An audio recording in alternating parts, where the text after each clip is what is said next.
Selamat sore para netizen dimanapun kita berada, salam inspirasi bagi kita semua ya. Siap-siap Jokowi diperiksa. Wah, kok bisa Bang diperiksa begitu kan ya? Kita tahu bahwa ada koalisi sipil yang kemudian mendesak Panglima TNI untuk mencabut ya pengerahan untuk pengamanan Kejati Kejari ya. Banyak yang kemudian muncul spekulasi itu begitu kan. Saya melihat bahwa ada dugaan apa sih sebenarnya yang kemudian harus dijaga oleh TNI. Nah, kalau ini bagian dari MOU, maka boleh-boleh aja begitu kan. Artinya bekerja sama untuk mengamankan itu. Tapi kan ini hal yang kemudian kalau dijaga oleh TNI ya, maka kemudian ini ada sesuatu yang genting. Sesuatu yang sangat luar biasa. Bukankah di Kejati Kejari itu yang yang pengamanannya begitu kan ya setidaknya satpam misalnya begitu kan atau pihak-pihak kepolisian dan sebagainya, apakah cukup itu begitu kan, apakah tidak cukup itu. Nah, kita tahu bahwa persoalan-persoalan ini banyak sekali yang genting hari ini. Artinya apa? Artinya kalau ada nuansa dugaan korupsi yang kemudian akan disidangkan nanti begitu kan, apakah harus melibatkan TNI ini? Ini banyak hal yang kemudian melihat situasi dan kondisinya agak sangat genting. Apalagi ya komentar dari Said Didu begitu kan ya, ketika ada ada pengerahan dari TNI begini ini.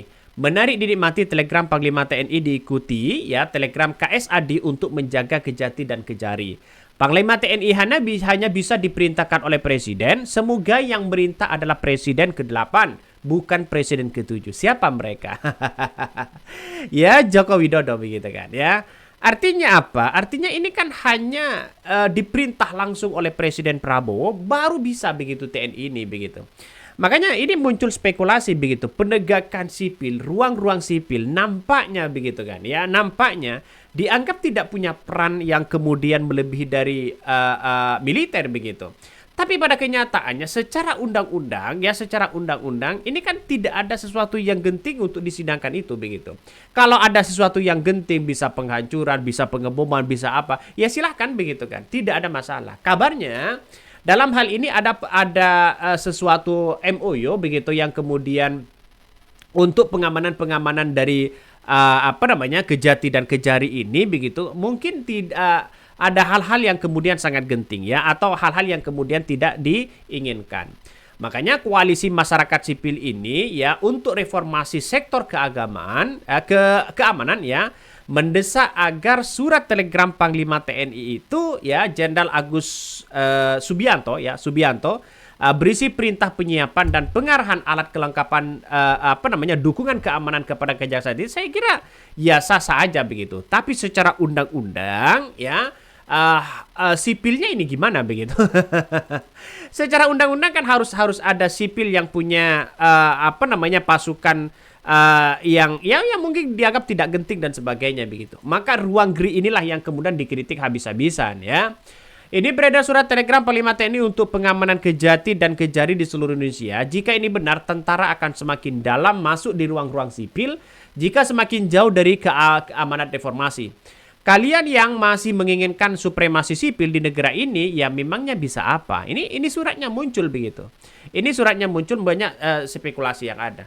Tapi kita lihat saja, apakah ini ada dugaan-dugaan korupsi besar?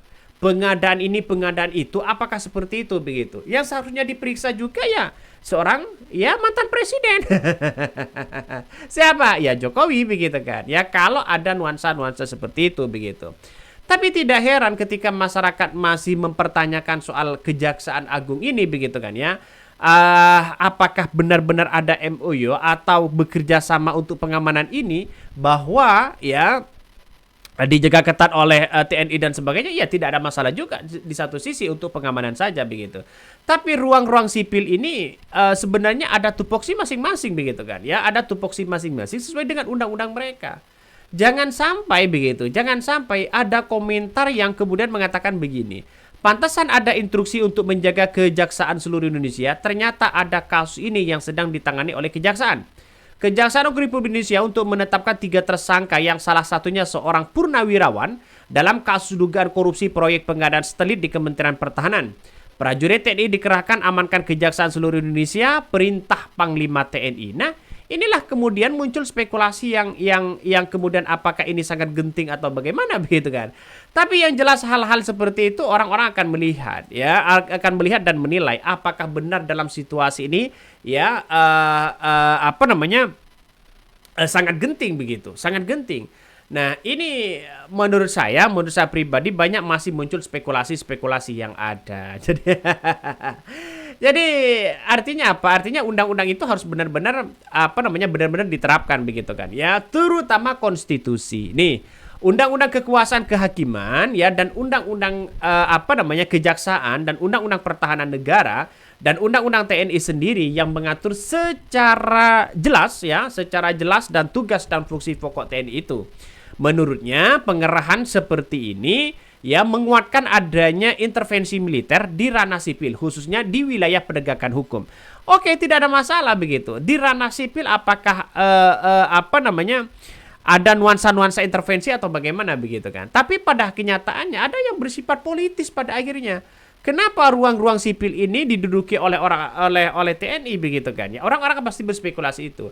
Tapi kalau kerjasanya adalah MOU untuk pengamanan ini, pengaman itu, kok takut ada kericuan ini, kericuan itu, oke lah begitu kan ya, bisa diterima juga. Tapi kan ada sipil ya, ada sipil yang kemudian bisa melihat dan bisa mengamankan itu begitu. Bagaimana peran sipil? Nah, makanya tidak heran begitu kan ya. Tugas dan fungsi TNI seharusnya fokus pada aspek pertahanan ya dan tidak patut masuk ke ranah penegakan hukum yang dilaksanakan oleh kejaksaan sebagai instansi sipil ya. Sebagai instansi sipil di situ begitu. Apalagi hingga saat ini ya belum ada regulasi tentang pembantuan TNI dalam rangka operasi militer begitu kan ya, selain OMSP ya atau terkait bagaimana tugas pembantu itu dilaksanakan. Artinya orang-orang akan melihat bahwa ini kan ranahnya sipil begitu. Kenapa kok dilakukan oleh TNI? Kira-kira seperti itulah begitu. Tapi kalau pengamanan yang sangat genting itu terserah, tidak ada masalah sebenarnya.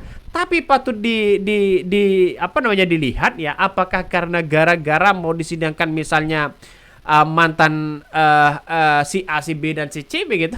Tapi kan pengerahan dari TNI ini kan tergantung dari presiden ya. Siapa yang memerintahkan itu? Kalau perintahkan adalah Presiden Prabowo, ya silakan begitu, tidak ada masalah untuk bekerja sama dengan Kejati dan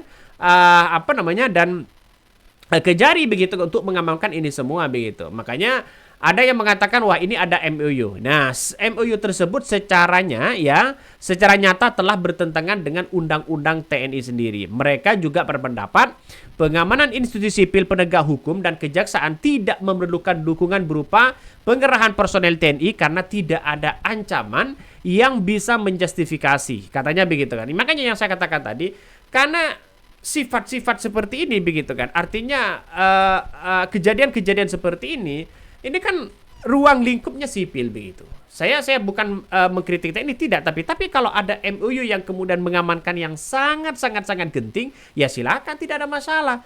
Ini bagian dari bekerja sama begitu. Tapi ruang-ruang sipil ini mau diletakkan di mana begitu kan ya? Seperti misalnya ya Kapolri lah, Mabes Polri, terus kemudian para anggota-anggota pihak kepolisian, ya para penjaga satpam, ya security di Kejari dan di kejaksaan itu begitu kan. Itu kan seharusnya meliputi soal-soal itu begitu. Tapi ya ini kan banyak masih muncul spekulasi-spekulasi yang ada sehingga surat ini muncul begitu kan satu persatu begitu.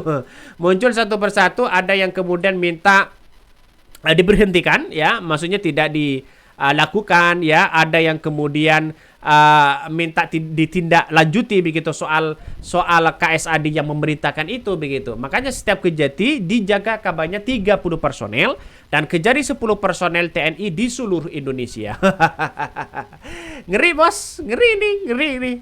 Jadi saya kira buat apa dijaga seperti itu begitu, karena nanti keputusannya atau pada akhirnya tidak ada yang kemudian ada orang yang mengganggu ya, meletakkan bom atau apa begitu kan, tidak ada begitu. Saya kira ya pihak-pihak sipil begitu kan ya, maka sebenarnya menjadi prioritas utama begitu. Kalau TNI ini kan menjadi kekuatan pertahanan yang kemudian bagaimana pengamanan yang terjadi. Tapi kalau MOU itu dibuat ya, apa yang kemudian disepakati kan ini kan tergantung presiden. Kalau presiden menyetujui ya silahkan, tidak ada masalah. Itu lebih kuat untuk penjagaan di Kejati dan Kejari itu.